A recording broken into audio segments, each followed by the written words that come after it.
All right, we are going to set up our page in InDesign for our cookbook. So we're in InDesign, and the first thing we're going to do is set up the page size. We're going to be setting it up in inches. Initially, it's an 8 by 11 inch page, or 8 by, no, I'm sorry, I think it's an 8 by 10. What am I doing? 8 by 10 inch page. And the orientation is portrait. We're going to be using facing pages. That's what makes our spreads, is facing. Let me turn on my cursor so you can see that. Facing pages. We're going to be doing 4 pages. Now this is really important. We're not going to start on 1 because we're doing facing pages. A left page is always an even number. So you can have your first page be any even number you want, but it must be an even number. That's going to be important when we get into our page numbering, and you'll see why. I mean, in our page setup overall. Now, you have chosen one of your directions of your grid sketches. How many columns did you have set up? So we're going to go with, I'm going to do, mine was a 6 column. I'm going to do a 6 column. And you can then decide the gutter, you can leave it whatever it is, or we can adjust it later. I'm going to just leave it right now because I'm going to, well, actually, I'll go ahead and tell you what I want it to be. I would make it match your baseline grid. So when you looked at your type studies, you had a body copy, point size, and leading. I'm going to say 11 point is my baseline grid. I'm going to match my column to my baseline grid. Margins.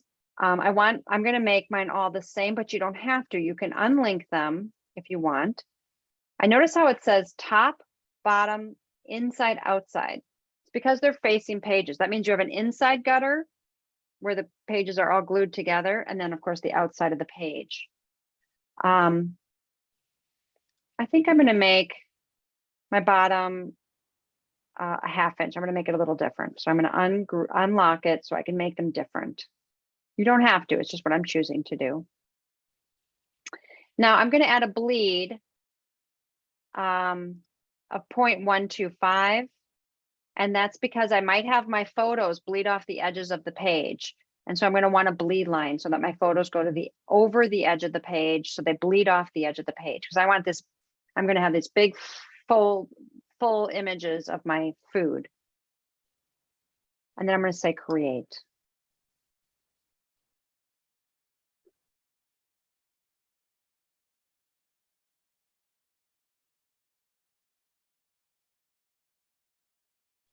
It's apparently taking a long time to create.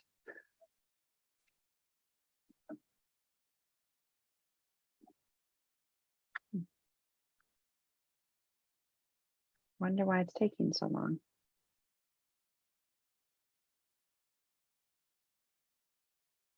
Is anyone else having this problem, or is it just me?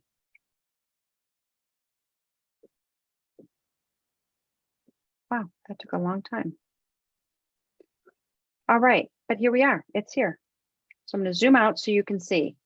I'm going to make this fit my screen better. Okay, so I'm in InDesign. There's my spread. You want to first start off like we always do and make sure you're in the typography workspace. Make sure you're in the typography workspace. Then I'm opening up my pages. You can see I have 2 spreads. If your pages in your pages window do not look like this, spreads, that means you did not change your page number to an even number. If you left it an odd number, you're going to have 1 page up here, 2 pages in the middle, and 1 page at the bottom. If any of yours look like that, it's because you didn't make your page number an even number. Okay, any questions? We're all there? We're all together? Okay, so I'm gonna go ahead and zoom in a little bit so you can see. So the next step is we want to make our module lines. What I like to do, it's kind of a quick way to measure, is I'm going to use the shape tool and select the rectangle. I'm holding my shift key down, so I'm making a perfect square. I'm going to come down here and just fill it with any color because I want to have just a square that I can see. I'm still in my selection tool. I'm going to go up to my ruler. If your ruler isn't showing, remember that's Command R, shows our rulers. I'm going to grab my guideline and bring it down. And now I'm realizing, you know what I forgot to do? I forgot to set up my baseline grid because I don't have a baseline grid to lock it to. So hold on. Hold that thought. Let's jump up and realize, you know what? We forgot a step. That's okay. We can do it right now. I'm going to go into InDesign Preferences. If you're on a Mac, it's going to be up here. If you're on a PC, it's going to be under Edit. And it'll be at the very bottom is where Preferences is. And once you get to it, you're going to hit Grids. My gosh, my computer is running so slow. I don't know why.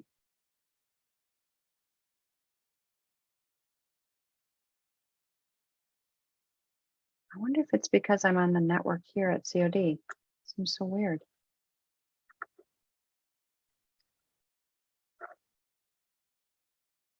Oh, that's where it is. Sorry, it's plopping up on the other screen. I was like, where did my preferences go? Here it is.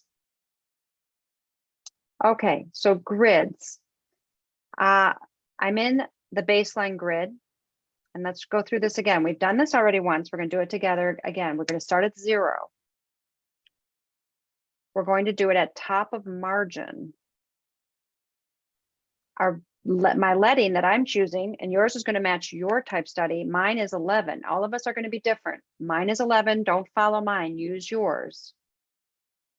My view threshold is going to be 12.5. I'm going to keep my grids in back. I'm going to say okay. And now I'm going to go to grids and guide, to view, grids and guides, show baseline grid. Okay, so there's my grid. And I'm going to zoom in. All right, so I'm going to make my box. And I want to change the color of my ruler guide because it's blending in, and I want it to be like a bright orange so I can really see it. Orange, there it is. And say okay. So I'm going to delete that one and pull a new one down. It should be orange.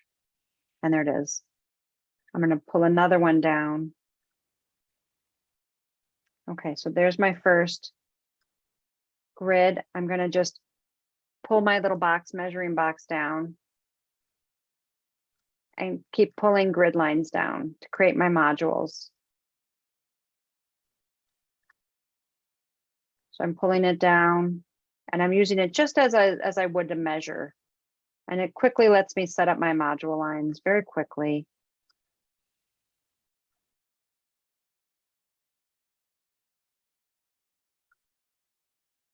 There we go.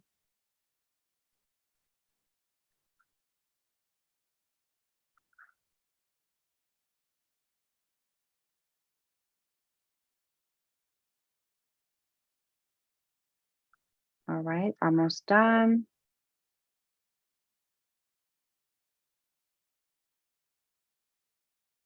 Now, don't worry if it doesn't end in a perfect square. It doesn't need to. Okay, so there it is. Those are my modules. But you know what I did? I just realized what I did. I did them here on my first page, so they're not going everywhere. Where would I need to do them so that they would happen everywhere? The parent pages. That's right, the parent pages. So what I'm going to do Grab my selection tool again. Oops, go back here. Select them all. I've selected them all. I'm going to do Command X. I'm cutting them off of this page. Go over here to my parent page. Command V, and I'm pasting them. So now they're on my parent page. And so now when I go over here, they're on every page. So don't worry if you make these mistakes. I still make them too. So here I'm going to do my second parent master page, and I'm going to do Command V, which is pasting them, clicking and dragging them over, lining them up. Boom. And now I have them on both spreads. And that's on my master. So when I go down here, you can see they're now on all the pages.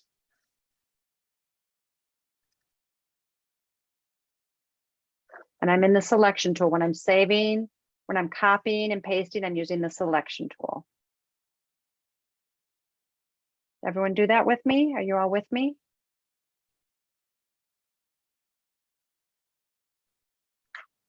All right, I should put the little grid up because I'm realizing I can't see any of you. Okay, perfect. Let me put this. All right, so next. Okay, so we've all done this before. So here we are, kind of same spot. I'm gonna now show you something new. And that is, we are doing a cookbook. So we're gonna have ultimately like 100 pages. No one wants to go and change the page number on every page manually. And InDesign knows that. InDesign knows that we want to do some of these tasks automatically. So I'm in my master page. This is super important. We've got to be up here in the master, the parent pages. I'm going to zoom in down to the bottom corner where my folio would go. Folio is the fancy publishing term for page number. I'm going to use my type tool, and I'm going to draw a text box. And so now I'm going to say, I know I made my first page, page 20. And I'm going to then make not only just a page number, but I'm also going to, when you're doing a book, you usually put the title of the book as part of your folio. So I'm going to add the title of my book in. And was it Amber? What was the name of your book that you made? Tortillas Everywhere, or what was it called? 100 Ways to Use Tortillas. Thank you. I'm going to use your title. I love that. 100 ways. Did you use the number 100 or the word 100? I use the number. 100 ways. That's what I thought. Ways to make another ways to make tortillas or to cook, or what is it to make? 100 ways to use tortillas. To use. Thank you. See, I'm sorry. I'm just it's one of those days. Tortillas. Is that right? I don't know if I'm spelling it right. That's right. All right. Thank you. All right. 100 ways to use tortillas. Okay. I love it because I love tortillas. It's like I want this cookbook already. Okay. So here it is. I'm in my margin. I also made my margin a little bigger, if you remember. And the reason I made my margin a little bigger is because I want to put a page number down here. So I'm going to put, now here's the thing. I got to style this. This isn't my typeface. This is just the general minion, the generic minion. We don't want to keep it minion. I'm going to use some fun other typeface. I don't know why my computer's running so slow. It's making me nervous, like it's going to completely crash or something. I don't know what's going on. Oh, you know what it could be? It could be the fact that I have like 5 programs open. That's probably the problem. Oh, goodness. Come on, let's go with this one. All right, so here it is. And I'm going to make my number not regular. I'm going to go bold on my page number. So you can really do some things, and I can also make it things a color. I'm going to say, okay, I'm going to make this green, and I'm going to make my title another color. It's going to be blue. This is going to be. Would you recommend against using like a decorative font for the page name at the bottom? I would make sure it works well small. So like the font that you actually used on your title is probably too decorative for the page name, because getting that type to work nicely really small, you know what I mean? That might be difficult. Right. Like right now I'm at 12, but I'm going to bring this down. I'm going to bring this down to like 10. I might leave. And that's another thing. You can make your title a little smaller. Maybe you might keep your page number a little bigger. You can play with it. So it's going to be pretty small at the bottom. So you might not want to use anything too decorative down here in this small size. Those decorative typefaces look beautiful big, but when you get them small, they look kind of horrible. So Okay.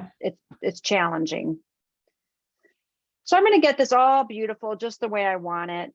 And I'm going to be like, awesome. So there's my page number, the way I want it designed. And I got to do the same thing on this side. So what I'm going to do is a couple things before I got to set it up on both sides. So I'm going to pull a guideline down because I'm in the margin. So I got to build my own guideline so that I can match it up on the other side. And then I want to make this an automatic page number. And so here's the magic that I want you. You're going to maybe want to write notes on this one so you don't forget how to do it. So I've set up my guideline because I'm going to need to copy this on the other side. But before I copy it, I want to set up the magic, which is to make it an automatic page number. So I'm selecting my page number that I've designed. I'm going to then go into type. And then I'm going to go to insert special characters, markers, current page number. Okay, and there's the key command. You all with me? I'm gonna hit click and it changes to A. Why does it change to A and not a number? What do you think? Because that's what the parent page is called. Exactly. If it doesn't change to A, that means you're not on a parent page. So the parent page is A, and that's what it should be called. If I go over here, down here to page 20, boom, there it is. Page 22, there it is, automatically. It's on every page, and it's automatically changing with the number of the page. Right? Magic. Okay, we're going to go back up because we only have it on our left pages right now. We need it to go on our right pages. And we're going to need to do a few things because we need to mirror it. So I'm going to select it. I'm going to Command C to copy, Command V to paste. I'm going to bring it over here. I'm going to zoom back in. First of all, I got to bring my guideline down so I get it in the same spot. So I'm on the right page now and I'm pulling my guideline, matching it to my left. There it is. Now I'm going to go to this corner and I got my type box.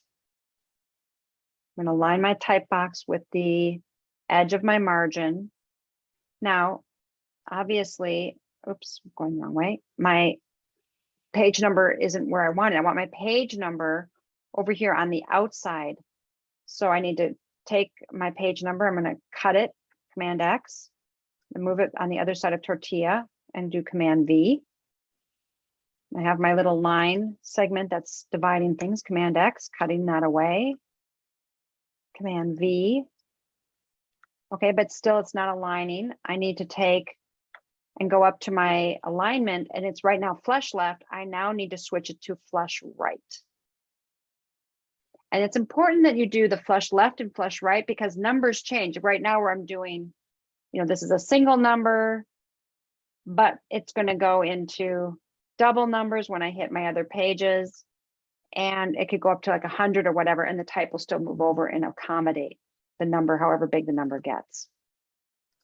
So there it is. So now I have page numbers on both sides of my document, and they're on my master page. So that means they're on every page in my document, and they are changing. All right, any questions? I'm going to pause here for a moment.